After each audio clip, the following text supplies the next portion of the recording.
అందుకనే మరి ఖచ్చితంగా మీ అందరితో మాట్లాడాలి. మనం ఇవాళ ఒక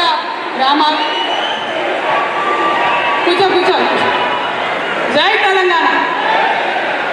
ఇవాళ సామాజిక న్యాయ తెలంగాణ సాధించడానికి మనందరం ఒక సంకల్పం తీసుకోబోతా ఉన్నాం.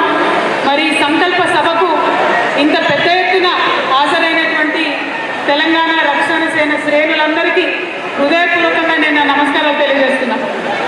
మీరందరూ గుర్తుపెట్టుకోవాల్సిన అంశం ఒకటి ఉన్నది.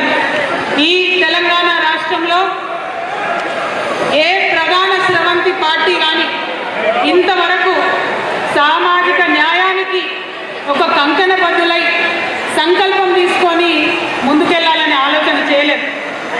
మరి అటువంటి ప్రయత్నం చేసిన మొట్టమొదటి పార్టీగా ఈ మా మహాసేన అందరికీ కూడా నేను ధన్యవాదాలు తెలియజేస్తూ ఉన్నాను. ఎందుకంటే ఇవాళ మనం ఒక కొత్త చరిత్ర రాస్తూ ఉన్నాం. ఈ కొత్త చరిత్ర తెలంగాణలో ఉన్న అనేక మంది జీవితాలను మార్చబోతూ ఉన్నది. తెలంగాణనే కాదు, మరి భారతదేశంలో ఉన్నటువంటి కోట్లాది మంది జీవితాన్ని కూడా ఈ యొక్క మీటింగు మార్చబోతూ ఉన్నదని నేను సగర్వంగా తెలియజేస్తూ ఉన్నాను. ఎందుకు ఈ మాట చెప్తా ఉన్నా అంటే, మరి ప్రపంచవ్యాప్తంగా అనేక సందర్భాల్లో అనేక చోట్ల ప్రజాస్వామ్యం రాకముందు, రాజరికం ఉన్నప్పుడు అనేకమైనటువంటి దాష్టికాలు చాలా ప్రజా సమూహాల మీద జరిగినాయి. జైకల కూర్చోండి, మీరు కూర్చోండి, రిలాక్స్, మంచి కూర్చోండి, ముందట కూర్చోండి. మన వాలంటీర్స్ వెనకకు జరిగితే కొద్దిగా కూర్చున్న వాళ్ళకి కనబడుతుంది. అట్లా నిల్చుండ్రా, కూర్చోండి. ఇవాళ ఒక చరిత్ర రాయబోతా ఉన్నాం మనం. కాబట్టి తెలంగాణ రక్షణ సేన సైనికులందరూ కూడా సగర్వంగా ఉండాలి, చాలా ప్రౌడ్గా ఫీల్ కావాలి ఈ మీటింగ్ పెట్టుకున్నందుకని నేను మిమ్మల్ని కోరుతా ఉన్నాను. ఎందుకోసం మరి చాలా గంభీరమైన విషయం ఇది. దయచేసి దీన్ని చాలా సీరియస్గా తీసుకొని ప్రతి ఒక్కరం పనిచేయాలి. మన భారతదేశంలో కానీ ప్రపంచమంతా కూడా రాచరికాలు ఉన్నప్పుడు పేదవాళ్ళ మీద అనేక దాష్టికాలు జరిగినాయి. కానీ ఎప్పుడైతే ప్రజాస్వామ్యం వచ్చిందో మెల్లమెల్లగా పద్ధతులు మారుకుంటూ వచ్చినాయి. మారుతున్నటువంటి ఆ పద్ధతులు మన భారతదేశంలో కూడా మనం చూసినాం. రాజ్యాంగం రాసుకున్నటువంటి రాజ్యాంగాన్ని అమలు చేయడం కోసమే ఇవాళ ఈ మీటింగ్ పెట్టుకున్నాం. మరి మీ అందరూ ఆలోచన చేయాలి. రాజ్యాంగం రాసుకున్నాం, చాలా ఏండ్లయింది. 1950లో కాన్స్టిట్యూషన్ అడాప్ట్ చేసుకున్నాం. మరి ఆ రోజు నుండి ఈ రోజు వరకు రాజ్యాంగం అమలు కాలేదా అని అంటే సంపూర్ణంగా కాలేదనే చెప్పాలి. కొంత బాధతో చెప్తున్నాం, కొంత దుఃఖంతో చెప్తున్నాం, కానీ సంపూర్ణంగా రాజ్యాంగం ఇంకా అమలు కాలేదనే చెప్పాలి. మరి ఆ రాజ్యాంగం సంపూర్ణంగా అమలు చేయడానికే ఈ సామాజిక న్యాయ పోరాటం చేయబోతా ఉన్నాం. ఈ సామాజిక న్యాయ సంకల్పం తీసుకోబోతా ఉన్నామని ఇవాళ తెలంగాణ సమాజానికి అందరికీ కూడా వినమ్రంగా మేము తెలియజేస్తూ ఉన్నాం. మరి సామాజిక న్యాయం అనగానే చాలామంది ఉలికి పడతారు. సామాజిక న్యాయం అనగానే మా సీట్ ఏదో పోతుందని చాలామంది భయపడతారు. కానీ అట్లా ఆలోచన చేయకూడదు. ఎందుకు ఈ మాట చెప్తా ఉన్నా అంటే, మన భారతదేశంలో ఉండవా ఆగు, కొద్దిసేపు ఆగు, ఒక నిమిషం ఆగు.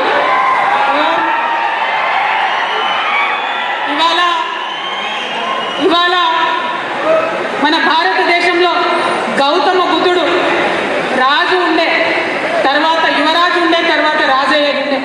కానీ ఒక్కసారి బయటకెళ్ళి సామాన్య ప్రజల కష్టాలు చూసినందుకే రాజ్యాన్ని వదిలి, కుటుంబాన్ని వదిలి బయటకు వచ్చి ప్రజాస్వామ్యం కావాలి, గణతంత్రం ఉండాలని చెప్పి చిన్న జాతుల వాళ్ళందరినీ ఏకం చేసి ఆనాడు మొట్టమొదటి ప్రజాస్వామ్యక గణతంత్రాన్ని గౌతమ బుద్ధుడు నిర్మించింది.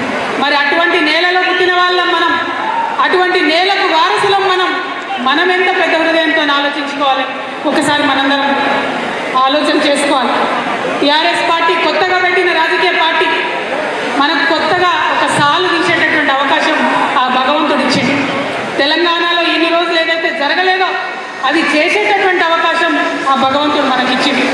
ఆనాడు గౌతమ బుద్ధుడిని ఆదర్శంగా తీసుకొని ఆ తర్వాత సాహు మహారాజ్ మొట్టమొదటిసారి భారతదేశంలో అణగారిన వర్గాలకు రాజరికపు వ్యవస్థలో కూడా రిజర్వేషన్ ఇచ్చినటువంటి గొప్ప మనిషి. మరి మనం ఎంత గొప్పగా ఆలోచించాలి, మనం ఎంత గొప్పగా మన సమాజాన్ని తీర్చిదిద్దుకోవాలి. ఆ సాహు మహారాజ్ నుంచి మరి పూలే గారు, ఆ తర్వాత అంబేద్కర్ గారు, ఆ తర్వాత ఒకరికి ఒకరు ఒక దీపం ఇంకొక దీపాన్ని వెలిగించినట్టు ఆనాడు బుద్ధుడు వెలిగించిన జ్యోతి ఒకరి నుంచి ఒకరికి వెలుగుతూ వచ్చి ఇవాళ సమాజంలో ఈ ప్రజాస్వామ్యాన్ని సాధించుకునేటటువంటి పరిస్థితి మనకు వచ్చింది. మరి ఇటువంటి సందర్భంలో తెలంగాణ రాష్ట్రంలో ఒక రాజకీయ శక్తిగా వచ్చిన మనం ఆలోచన చేసుకోవాలి. భారతదేశ చరిత్ర అది, మరి తెలంగాణ చరిత్ర ఏం జరిగింది తెలంగాణలో? తెలంగాణ వీరులు పౌరుషవంతమైనటువంటి మనుషులం కాబట్టి ఆనాడు జమీందారీ వ్యవస్థ వస్తే, ఆర్థిక అణచివేత వస్తే దున్నేవాడిదే భూమి అనే నినాదంతో భూస్వాములందరినీ కూడా గడీల నుంచి తరిమి కొట్టినాం. జరిగిందేంటి? దాని పర్యవసానంగా ఆర్థికంగా ఉన్నటువంటి అసమానతలు తొలగించే ఒక అడుగు పడ్డది. కానీ సామాజికంగా, సాంఘికంగా రావాల్సిన విప్లవాలు, కులాలపై జరగాల్సినటువంటి పోరాటాలు, కుల వివక్ష మీద జరగాల్సిన పోరాటాలు జరగాల్సిన స్థాయిలో జరగలేదు. ఆ విషయం మనందరం ఒప్పుకోవాలి. అందుకే ఇవాళ తెలంగాణలో ఇంకా కూడా కుల వివక్ష కొనసాగుతుంది, ఇంకా కూడా సామాజిక అన్యాయం జరుగుతుంది. సామాజిక అన్యాయం తెలంగాణలో జరుగుతుంది కాబట్టే ఇవాళ సామాజిక న్యాయం తెలంగాణలో రావాలని దానికి సంకల్పం తీసుకోవడానికే ఇవాళ ఇంత పెద్ద సంఖ్యలో మనందరం కూడా ఇక్కడికి రావడం జరిగింది. మరి నేను ఒక అగ్రవర్ణాల్లో పుట్టిన బిడ్డని, ఈ మీటింగ్ కాగానే చాలా మంది పల్లికి ఇచ్చుకుంటూ అడుగుతారు, ఈమెకేం సంబంధం సామాజిక న్యాయంతో? వారికి చెప్తున్నా, చెవులు తెలుసుకొని వినాలి. నేను ఒక అగ్రవర్ణాల్లో పుట్టిన బిడ్డని, గర్వంగా చెప్తా ఉన్నా. ఎందుకంటే నా పుట్టుక నా చేతిలో లేదు. ఎవరి పుట్టుక మీద వాళ్ళ గర్వం ఉండాల్సిందే. కానీ కానీ కానీ ఎట్లా జీవించాలో, ఎట్లా పనిచేయాలో, ఎవరి కోసం పనిచేయాలో, ఏ విధానంతో పనిచేయాలో అది నా చేతిలో ఉంది, అది నా చేతిలోనే ఉంది. అందుకే ఇవాళ తెలంగాణలో ఉన్న అన్ని అణగారిన వర్గాలతో, అణచివేయబడ్డ కులాలతో, ఇప్పటికీ కనీసం ఒక వార్డు మెంబర్ కానటువంటి కులాలతో, గ్రామ పంచాయతీ ముఖం తెలియని కులాలతో, అసెంబ్లీ ఎట్లుంటుందో అర్థం కానటువంటి కులాలతో, వారితోని కలిసి పనిచేసి, వారితోని భుజం తట్టి ఉద్యమం చేసి వారికి సాధికారత తెచ్చేంత వరకు కూడా నా జీవితం అంకితం చేస్తున్నానని ఈ సందర్భంగా నేను తెలియజేస్తాను.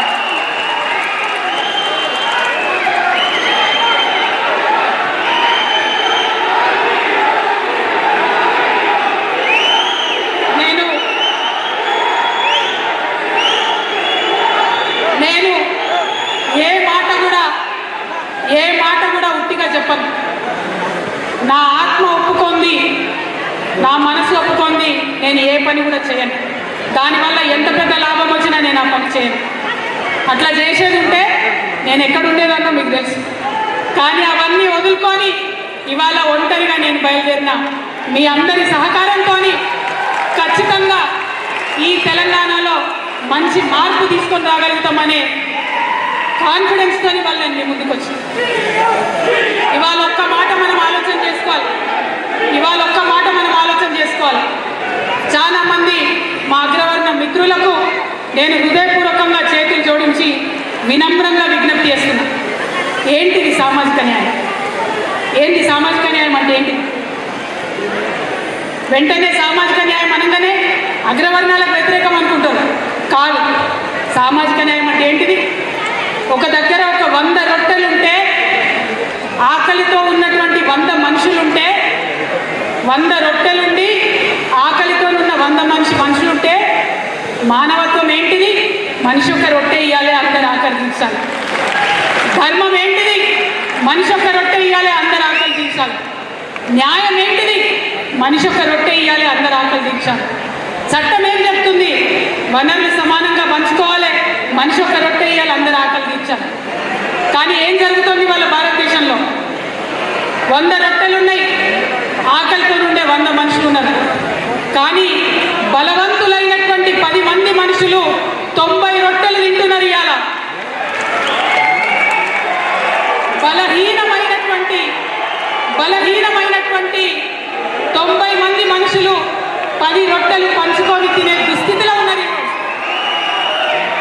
ఇది న్యాయమా? ఇది ధర్మమా? ఒక్కసారి అగ్రవర్ణాల్లో ఉండేటటువంటి మా మిత్రులందరూ కూడా ఆలోచన చేయాలని వినమ్రంగా చేతులు జోడించి నేను కోరుతాను. ఎందుకంటే చాలా సందర్భాల్లో న్యాయము, చట్టము, ధర్మము కలగలిసే అంశాలు రావు. కొన్ని సందర్భాల్లోనే చరిత్రలో అటువంటి అంశాలు వస్తాయి. సామాజిక న్యాయం అనేది అటువంటి అంశం. భారత రాజ్యాంగం చెప్తుంది సామాజిక న్యాయం కావాలని, న్యాయం చెప్తుంది సామాజిక న్యాయం కావాలని. ఇప్పుడు దాకా మనం మాట్లాడుకున్న ధర్మం చెప్తుంది సామాజిక న్యాయం కావాలని. అందుకే మా అగ్రవర్ణాల్లో ఉండే మిత్రులకు నేను చెప్తా ఉన్నాను, ఆలోచన చేయండి. ఎందుకంటే ఈ భారతదేశంలో ఎప్పుడు పరివర్తన వచ్చినా ప్రజాస్వామ్యవాదులైనటువంటి అగ్రవర్ణ మిత్రులు కలిసి వచ్చి ముందు ఉండి ఆ పరివర్తన తీసుకొచ్చినారు. మనం గౌతమ బుద్ధుడి కన్నా గొప్ప వాళ్ళం కాదు కదా. ఆ గౌతమ బుద్ధుడు ఒక క్షత్రియ పుత్రుడే అయినా రాజ్యం నుంచి వచ్చి ప్రజాస్వామ్యం కోసం కొట్లాడింది. ఆయన స్ఫూర్తిగా ఇవాళ అగ్రవర్ణాలు కలిసి వచ్చి తెలంగాణలో సామాజిక న్యాయం కోసం కొట్లాడారు. ఆయన తర్వాత వచ్చిన సాహు మహారాజ్ మరాఠా శూద్ర అగ్రవర్ణ కులానికి సంబంధించిన వాడు, కానీ రిజర్వేషన్లు ఇచ్చిండు. రాజు అయ్యుండి రిజర్వేషన్లు ఇచ్చిండు. ఆ స్ఫూర్తితో ఇవాళ అగ్రవర్ణ మిత్రులందరూ కూడా తెలంగాణలో సామాజిక న్యాయం కావాలని ముందు వరుసలో ఉండి కొట్లాడాలి. ఆ తర్వాత మండల్ కమిషన్ రిపోర్ట్ వస్తే కాంగ్రెస్ పార్టీ 20 ఏళ్ళు బీర్వాలేసి భద్రంగా తాళమేస్తే మరొక క్షత్రియ పుత్రుడు విశ్వనాథ్ ప్రతాప్ సింగ్ వచ్చి విప్లవాత్మకంగా ఆ మండల్ కమిషన్ రిపోర్ట్ని అమలు చేసిండు. వారిని స్ఫూర్తిగా తీసుకొని ఇవాళ అగ్రవర్ణ మిత్రులందరూ తెలంగాణలో సామాజిక న్యాయం కోసం కదలి రావాలి, టీఆర్ఎస్తో కలిసి రావాలి. అదేవిధంగా పక్కనే ఉన్న తమిళనాడులో తన రాజకీయ చతురతను ప్రదర్శించి బీసీలకు ఉండే రిజర్వేషన్ని శాశ్వతంగా వారిని కాపాడటం కోసం 9th షెడ్యూల్లో పెట్టించినటువంటి విప్లవ వనిత జయలలిత, ఆమె అగ్రవర్ణ బ్రాహ్మణ స్త్రీ, ఆమెను ఆదర్శంగా తీసుకొని ఇవాళ అగ్రవర్ణ మహిళలందరూ కూడా కదలి రావాలి, ఈ ఉద్యమంలో కలిసి రావాలి, తెలంగాణలో సామాజిక న్యాయం సాధించి తీరాలి. మనందరికీ తెలుసు, ఒకప్పుడు అజ్మల్ కసబ్ అనేటోడు యుద్ధం చేసి మన మీద పార్లమెంట్ మీద దాడి చేసినప్పుడు దేశంలో అందరూ మాట్లాడారు ఉరిదీయాలి ఉరిదీయాలి అని. కానీ రాజ్యాంగం ఒప్పుకోలేదు, న్యాయం ఒప్పుకోలేదు, సరైన దారిలో పోవాలని చెప్పి చాలా చిన్న చిన్న సంఘటనలు చూస్తుంటాం మనం. చిన్న చిన్న పిల్లల్ని, 2 సంవత్సరాల పిల్లల్ని అత్యాచారాలు చేసిన వాళ్ళని, ముఖ్యంగా మా ఆడబిడ్డలైతే ఈ దుర్మార్గుని కాల్చి చంపాలి అని అంటారు. కానీ చట్టం ఒప్పుకోదు. ధర్మం ఒక్కొక్కసారి ఒప్పుకోవచ్చు, కానీ చట్టం ఒప్పుకోదు. కానీ నేను ఇవాళ రిక్వెస్ట్ చేసి చెప్తా ఉన్నా, ఈ సామాజిక న్యాయ పోరాటం ఇది ధర్మ పోరాటం. ఇక్కడ న్యాయము, చట్టము, ధర్మము అన్నీ కూడా అధికారిక వర్గాల వైపు ఉన్నాయి. ఈ ధర్మ పోరాటంలో కలిసి రావాలని మా మిత్రులందరూ కూడా కోరుతాం. చాలా మంది అగ్రవర్ణాలు, ఎంతోమంది బీసీ బిడ్డలు, ఎంతోమంది ఎస్సీ బిడ్డలు విదేశాలకు పోతా ఉన్నాం. అమెరికాకు పోతున్నాం, ఇంగ్లాండ్ పోతున్నాం, ఆస్ట్రేలియాకు పోతున్నాం.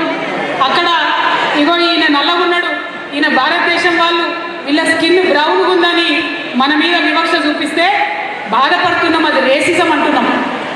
మరి మన ఇంట్లో, మన దేశంలో, మన పక్కన, మన హృదయాల్లో ఉన్న ఈ వివక్షను రేసిజం అనొద్దా? గుర్తు పట్టొద్దా?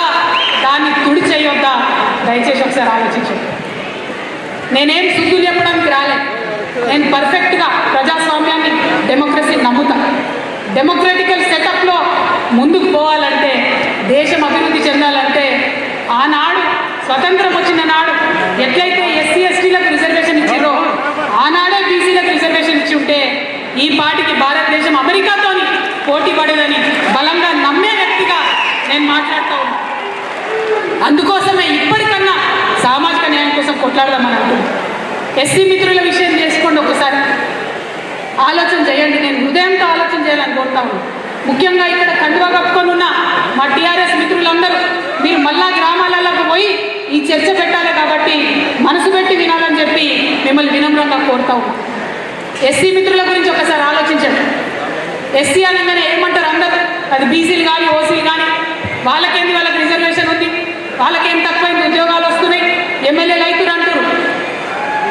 కానీ ఏదన్నా పండగ వస్తే ఒక దళిత కుటుంబాన్ని పిలిచి మన ఇంట్లో కూర్చోబెట్టుకొని ఎప్పుడైనా భోజనం చేయించినాము? అటువంటి హృదయ పరివర్తన జరిగిందా? డెమోక్రసీలో అందరం ఒకటే అనుకుంటున్న మనం అటువంటి ఆలోచన ఎప్పుడన్నా చేసినామా? ఒక్కసారి దయచేసి ఆలోచన చేయండి. నేను ఉట్టిగా ఎత్తలేని ఈ మాట. పరివర్తన రావాలి, డెఫినెట్గా మన హృదయాలు ట్రాన్స్ఫార్మ్ కావాలి. కాబట్టి ఆలోచించమని నేను చెప్తా ఉన్నాను.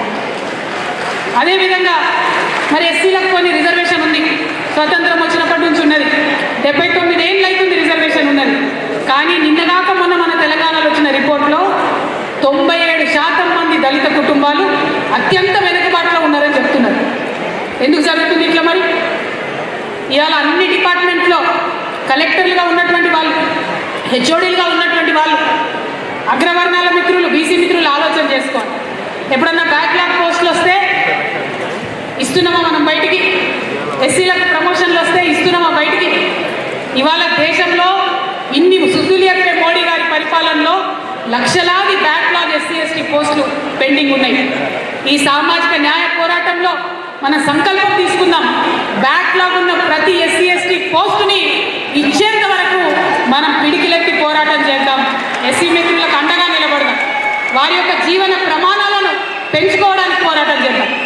అదేవిధంగా ఎస్టీల గురించి మాట్లాడితే మళ్ళీ అదే అంటారు, వీళ్ళకేమైంది రిజర్వేషన్ ఉంది కదా, వాళ్ళకేమైంది ఐఏఎస్లు అవుతుంది కదా, ఐపీఎస్లు అవుతుంది కదా. నిన్న మొన్న వచ్చిన రిపోర్ట్ చెప్తుంది, బాధాకరం. 99% 99% STs are poorest then the poor people. విపరీతమైన బ్యాక్వర్డ్నెస్ ఉంది. ఎందుకుంది మరి? రిజర్వేషన్లు వచ్చే, ఉద్యోగాలు వచ్చే, ఎందుకుంది బ్యాక్వర్డ్నెస్?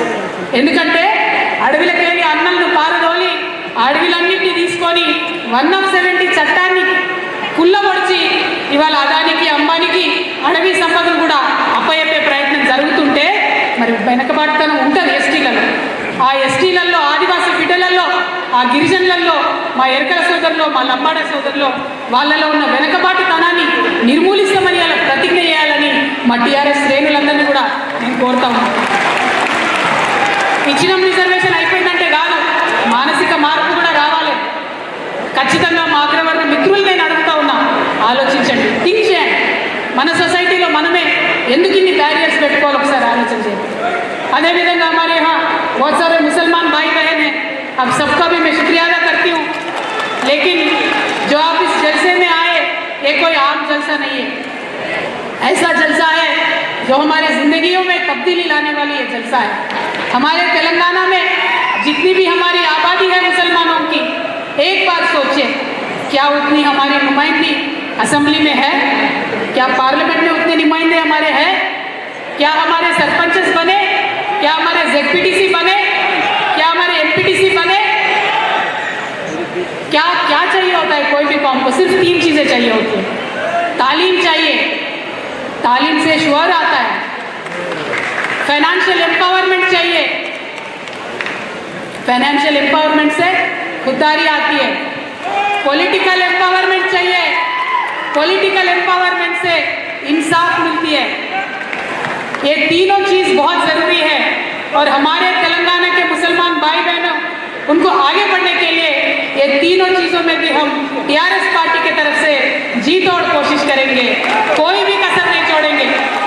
हम आज बाज़ाब्ता ये पूछ रहे हैं हुकूमत से, जो मौजूदा भी हुकूमत है, जो पुरानी वाली हुकूमत है, उनसे भी हम पूछ रहे हैं, आपने सियासी वादे किए, क्या पेट भरता है सियासी वादों से?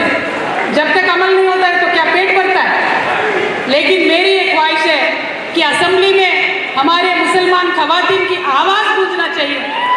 जब हमारी खवातीन की आवाज़ वहाँ गूंजेगी तब सोशल जस्टिस मिलेगा. हमारे बीसी मुसलमानों को हक के साथ उनको रिजर्वेशन मिलना चाहिए, तभी तेलंगाना आगे बढ़ेगा. हम आपके साथ हैं. और काफ़ी लोग होंगे बोलेंगे कि कैसे साथ है भाई, इनके पास क्या जादू की छड़ी है, क्या करेंगी कविता, अकेली खवातीन है, क्या करेगी?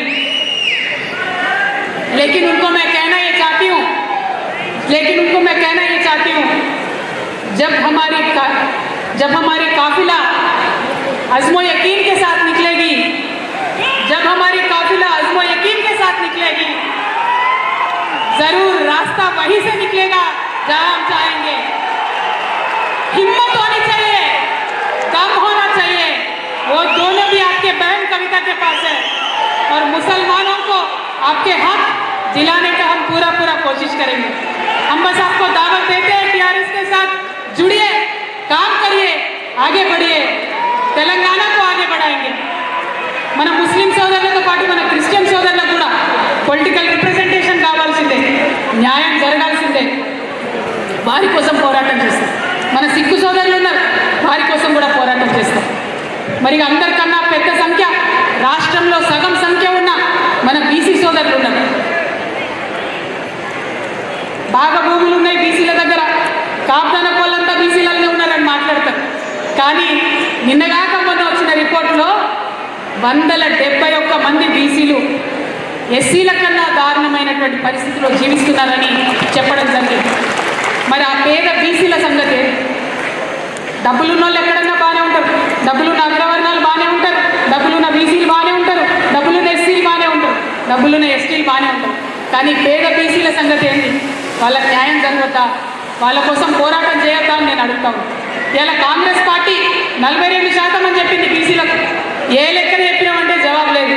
ఎందుకంటే బీసీలు ఉన్నది 46%, బీసీ ముస్లింలు ఉన్నది 10%, మొత్తం కలిపి 56% రిజర్వేషన్ ఇవ్వాలి.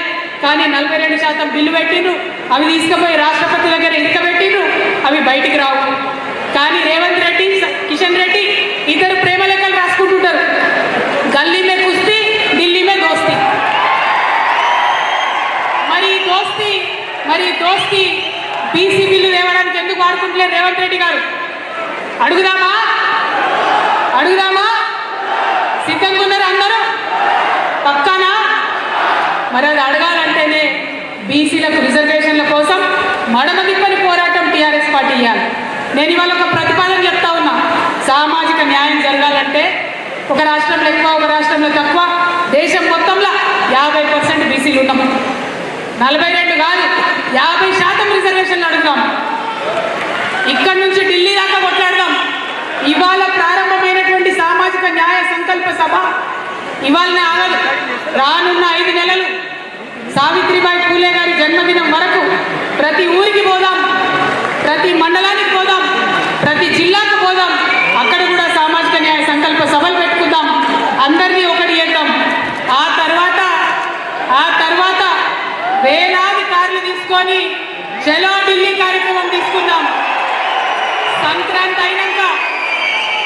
సంక్రాంతి పండుగ అయినాక బడ్జెట్ సెషన్ ఉంటుంది ఢిల్లీలో. ఇవాళ ఇక్కడ నుంచి హెచ్చరిక చేస్తా ఉన్నాం బీజేపీకి, కాంగ్రెస్కి. మీరు వచ్చే బడ్జెట్ సెషన్ లోపల బీసీ బిల్లు మర్యాదగా పాస్ చేసి పంపండి. లేకపోతే తెలంగాణ టీఆర్ఎస్ సైన్యం అంతా ఢిల్లీకి బయలుదేరుతుంది.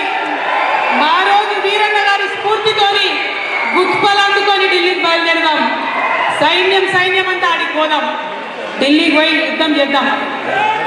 నిన్న మొన్న ఉద్యమాలు జరిగినాయి, చిన్న పిల్లలు చేసిరు. మీరందరూ అనుకుంటే ఎంతసేపు ఢిల్లీ జామ్ చేయొచ్చు కదా? చేద్దామా? పక్కన సంక్రాంతి అయినాక సిద్ధంగా ఉంటారా? అంత లోపల గ్రామానికి వెళ్ళండి, మన సైనికుల్ని సిద్ధం చేసుకోండి. వేలాదిగా ఢిల్లీకి పోవడానికి రెడీగా. మళ్ళా వచ్చే సంవత్సరం మళ్ళా ఆగస్టు 6 రోజు జయశంకర్ సార్ పుట్టినరోజు నాడు మళ్ళీ కలుగుతాం. ఆనాడు మళ్ళీ సమీక్షించుకుందాం. మనం సామాజిక న్యాయ పోరాటం ఏదైతే తీసుకున్నామో ఆ సంకల్పంలో ఎన్ని అడుగులు ముందట పడ్డాయి ఆలోచన చేసుకుందాం. ఇంకా చేయాల్సింది ఏముంది సమీక్ష చేసుకుందాం. దేశవ్యాప్తంగా సామాజిక న్యాయం కోసం ఉద్యమాలు చేసేటటువంటి అన్ని పార్టీలతో కలిసి పనిచేద్దాం. అన్ని వ్యక్తుల్ని, అందరి శక్తుల్ని కలుపుకుందాం. ఊరూరా ఉద్యమ జెండా ఎగరేద్దాం. సామాజిక న్యాయ తెలంగాణను సాధించి తీరుదాం. సామాజిక న్యాయ తెలంగాణ సాధిస్తేనే తెచ్చుకున్న తెలంగాణకు అర్థం ఉంటుంది. ప్రొఫెసర్ జయశంకర్ గారు నాకు పదే చెప్పేవారు, తెలంగాణ రావాలి, తెలంగాణలో సామాజిక న్యాయం జరగాలి. కానీ ఆనాడున్న పరిస్థితుల్లో అనేక మంది ఆంధ్ర నాయకులతో కొట్లాడాల్సిన సందర్భంలో రెండు కలిసి ఒకటేసారి ఉద్యమాలు చేసే పరిస్థితి లేకుండే, జమిలీ ఉద్యమాలు చేసే పరిస్థితి లేకుండే. అందుకే జయశంకర్ సార్ ఒకటే మాట చెప్పారు, కవిత తెలంగాణ రావాలి, వచ్చిన తర్వాత సామాజిక న్యాయం కోసం కొట్లాడాలి. ఎట్లా అయితే తెలంగాణ రాకముందు ఇప్పుడు బతుకమ్మ ఎత్తుకొని తిరుగుతున్నావో, తెలంగాణ వచ్చినాక సామాజిక న్యాయం అనే బోనం అంతే పవిత్రంగా ఎత్తుకొని ఊరూరా తిరగాలని ప్రొఫెసర్ జయశంకర్ గారు అనేక పర్యాయాలు నాకు చెప్పింది. ఆయన చెప్తే ఆదేశంలాగా ఉండదు. ఆయన చెప్తే అమ్మ గోరుముద్దలు తినిపించినట్టు చెప్తాడు. అట్లా చెప్పిండు కాబట్టి ఆ సార్ అంటే నాకు అంత ప్రేమ. అందుకే నేను ఇవాళ మీ అందరినీ రిక్వెస్ట్ చేస్తూ ఉన్నా, ఆ సార్ విగ్రహాన్ని ట్యాంక్ బండ్ మీద నిలబెట్టుకోవాలి. మన సంస్థ జాగృతి నుండి ఇప్పటికే 4 జిల్లాలలో పెట్టినాం. ఇంకా అన్ని జిల్లాలలో కూడా జయశంకర్ సార్ విగ్రహం పెడతాం. ఊరూరా మీరు సామాజిక న్యాయ సంకల్పం చేసేటప్పుడు ఆయా సామాజిక వర్గాల్లో ఆయా ప్రజల్ని కలుపుకొని ఎక్కడికక్కడ సార్ని ఆ ఊర్లలో నిలబెట్టండి. ఎక్కడ జయశంకర్ సార్ వస్తే అక్కడ వెలుగు వస్తుంది, సామాజిక న్యాయం వస్తుంది, స్వాతంత్రం వస్తుంది, అభివృద్ధి వస్తుంది. కాబట్టి వారు నిలబెట్టుకోవాలి. మరి ఈ విషయాలన్నింటినీ కూడా సమగ్రంగా ఒక ప్రతిజ్ఞ రాసుకోవడం జరిగింది. ఇప్పుడు మీ అందరినీ నేను రిక్వెస్ట్ చేస్తున్నా, తమ తమ స్థానాల్లో నిలబడి మీరందరూ కూడా మరి చేతి ముందుకు చాపి ప్రతిజ్ఞ చేయాలి. మరి ప్రతిజ్ఞ కన్నా ముందు నేను కొన్ని తీర్మానాలు చదువుతా, ఆ తీర్మానాలన్నీ కూడా మీరు ఆమోదం తెలపాలని చెప్పి కోరుతా ఉన్నాను.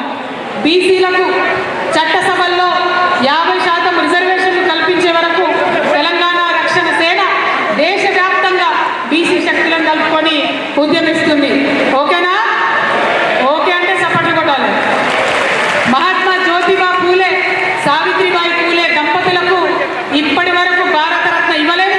కాబట్టి భారతరత్న ఇవ్వాలని ఈ సభ తీర్మానం చేస్తుంది.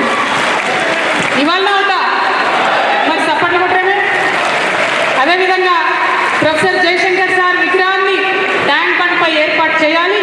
ఆయనకు పద్మభూషణ్ ఇవ్వాలని కోరుతూ తెలంగాణ ప్రభుత్వం కేంద్రానికి లేఖ రాయాలని డిమాండ్ చేస్తాం.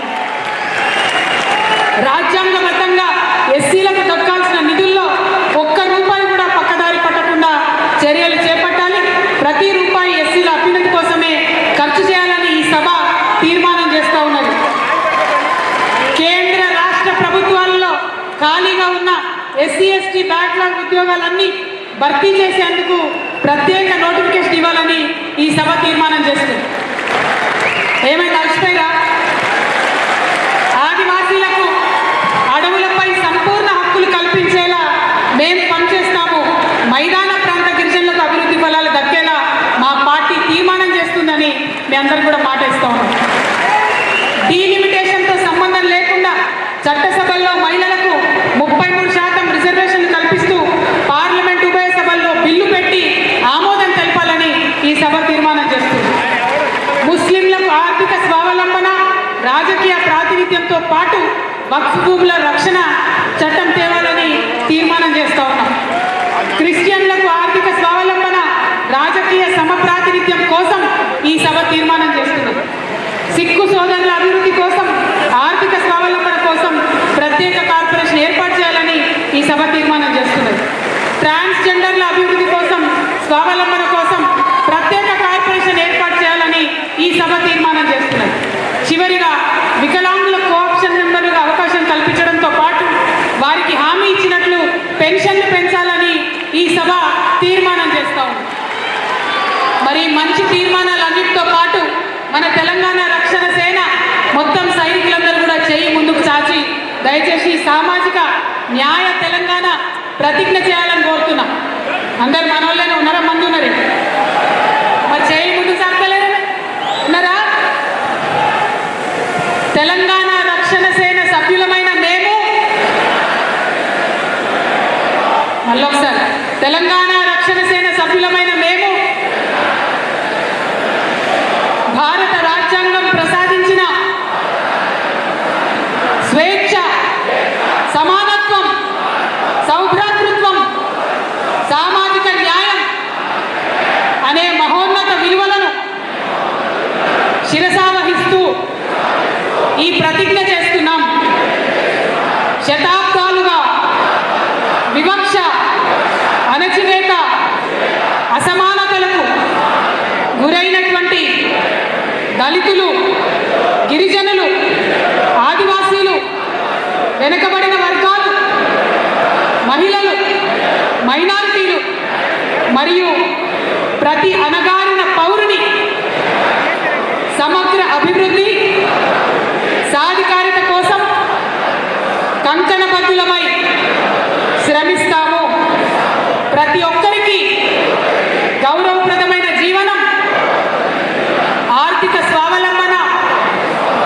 రాజకీయ సమప్రాతినిధ్యం ధ్యేయంగా సామాజిక న్యాయ తెలంగాణ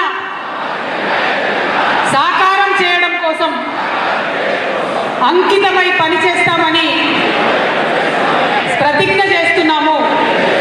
జై తెలంగాణ, జై తెలంగాణ.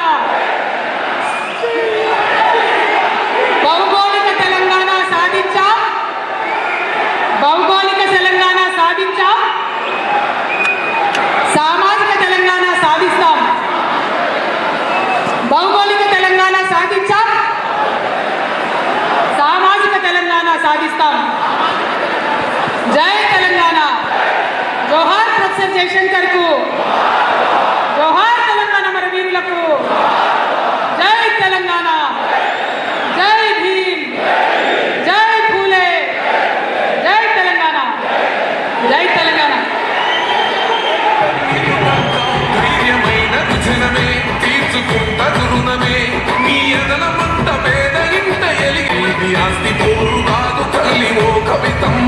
ఆత్మగౌరవ పోరాటమే మా బతుకమ్మ. ఈ నేల మేలు కోరుకునేదేవి జన్మో మా. సామాజిక న్యాయ తెలంగాణ సంకల్ప సభకు హాజరైన ప్రతి ఒక్కరికి హృదయపూర్వక నమస్కారాలు. ముఖ్యంగా తెలంగాణ రక్షణ సేన అధ్యక్షురాలు కల్వకుంట్ల కవితమ్మ గారికి నా హృదయపూర్వక కృతజ్ఞతలు. ఈరోజు నేను ముఖ్యంగా మైనారిటీ మహిళల గురించి మాట్లాడాలనుకుంటున్నాను. ఒక మహిళ బలపడితే కుటుంబం బలపడుతుంది, ఒక కుటుంబం బలపడితే సమాజం బలపడుతుంది అంటారు.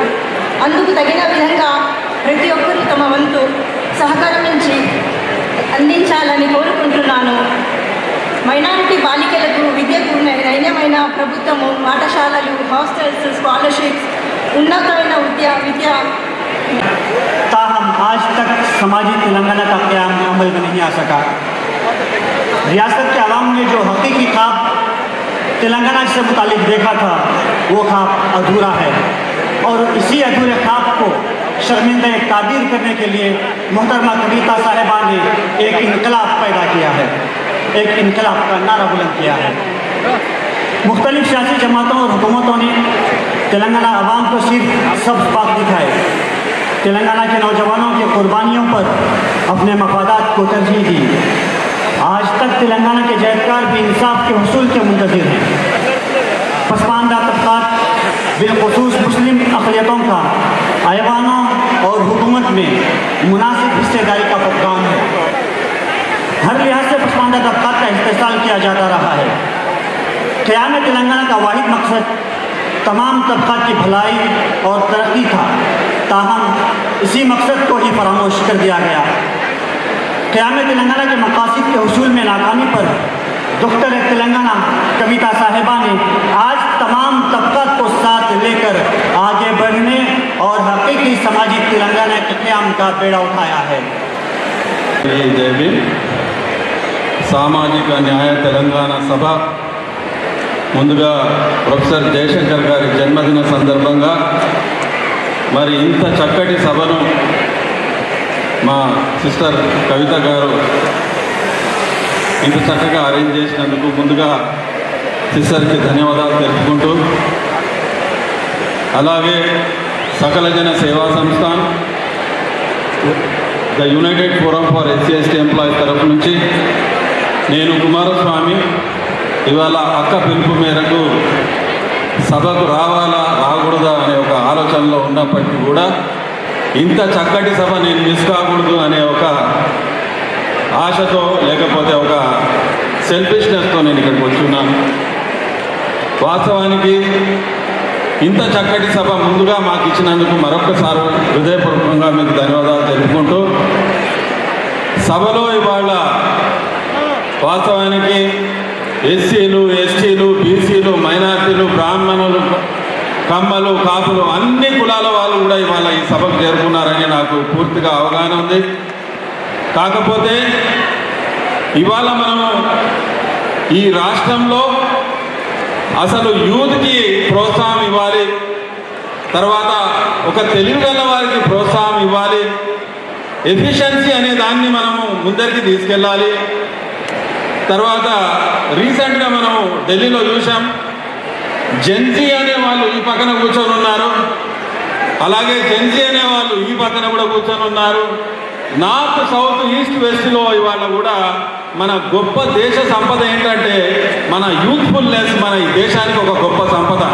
అలాగే తెలంగాణలో కూడా ఇవాళ ఎంతో యూత్ ఎదురు చూస్తున్నటువంటి, యూత్కి ప్రేరణ ఇవ్వాలన్నటువంటి పొలిటికల్ పార్టీలు వాస్తవానికి చెప్పాలంటే అయినాయని నేను చెప్పడానికి ఎక్కడ కూడా ఆలోచించను. ఇవాళ కవితక్క గారు తీసుకున్నటువంటి ఒక కాన్సెప్ట్ వాస్తవానికి మనకు అందరికీ కూడా ఎంతో అవకాశం ఇవ్వకుండా, ఎంతో అవకాశాన్ని ఇవ్వాలని కోరుకుంటూ ఆమె ముందరకు వచ్చినందుకు మనం అందరం కూడా అభినందించాల్సిన అవసరం ఉంది. ఇవాళ దళితులు, ఎస్సీలు, ఎస్టీలు, బీసీలు, మైనార్టీలు అనగానే జనాలు ఏమనుకుంటారంటే ఏ పొలిటికల్ పార్టీ అయినా సరే వీళ్ళను కొనడము మనం అధికారంకు రావడం, వీళ్ళని కొనడము మనం అధికారంకు రావడం అనేది ఒక ఇటువంటి తంతులో ఇవాళ ప్రస్తుత పరిస్థితులలో దళితులలో కూడా మహానుభావులు ఉన్నారు. డాక్టర్ బాబాసాహెబ్ అంబేద్కర్ ఇచ్చినటువంటి రాజ్యాంగాన్ని అనుక్షణం ఉల్లంఘిస్తూ ఆ రాజ్యాంగాన్ని పట్టుకొని మీరు రాజ్య ఫలాలు మీరు అనుభవిస్తూ ఈ బలహీన బడుగు వర్గాల వాళ్ళకి మీరు ఇస్తున్నటువంటిది ఏంటయ్యా అంటే కేవలం మీరు స్టాంప్స్ చేసుకోగలిగినటువంటి స్కీమ్లు ఇస్తారు. మా పైన లేకపోతే ఎంతో అభిమానం ఉన్నట్టు మా పైన ఆదరాభిమానాలు చూపుతూ మీరు కొల్లగొట్టుకొని పోతా ఉన్నారు. కాబట్టి అటువంటి తరుణంలో ఈ పొలిటికల్ పార్టీ ఇవాళ ఒక కొత్త పొలిటికల్ పార్టీ వచ్చినందుకు, అట్లే మన రాష్ట్రంలో ఉన్నటువంటి ఖనిజాలు, రాష్ట్రంలో ఉన్నటువంటి గొప్ప సంపద, రాష్ట్రంలో ఉన్నటువంటి గొప్ప ప్రతీది కూడా అంటే మ్యాన్ పవర్ని కూడా సైతం ఇవాళ మనం దాన్ని కొల్లగొట్టేసి ఇతరత్ర రాష్ట్రాలకు చేర్చి లేకపోతే ఇతరత్ర రాష్ట్రాల వాళ్ళ నుంచి వచ్చిన వాళ్ళకి మనము అనుభవించేలా చేస్తున్నాం. కానీ ఈ తెలంగాణ గడ్డ పైన పుట్టినటువంటి వాళ్ళకి మనం ఎందుకు వీళ్ళకి సరైన ప్రాముఖ్యతను ఇవ్వకుండా ఎందుకు మనం వీళ్ళని వెనుకబాటడానికి నెట్టేస్తున్నాం అనే ప్రశ్నకి సరైన లీడర్ అవసరం ఉంది అని మరొక్కసారి మనం గుర్తించాల్సిన అవసరం ఉంది. ఆ సరైన లీడర్ ఎక్కడ చూడాలి అంటే యూత్ఫుల్గా ఉన్నటువంటి మా కవిత సిస్టర్ దాంట్లో చూడాలి. తర్వాత ఎన్నో అభియోగాలు మోపుతా ఉంటారు.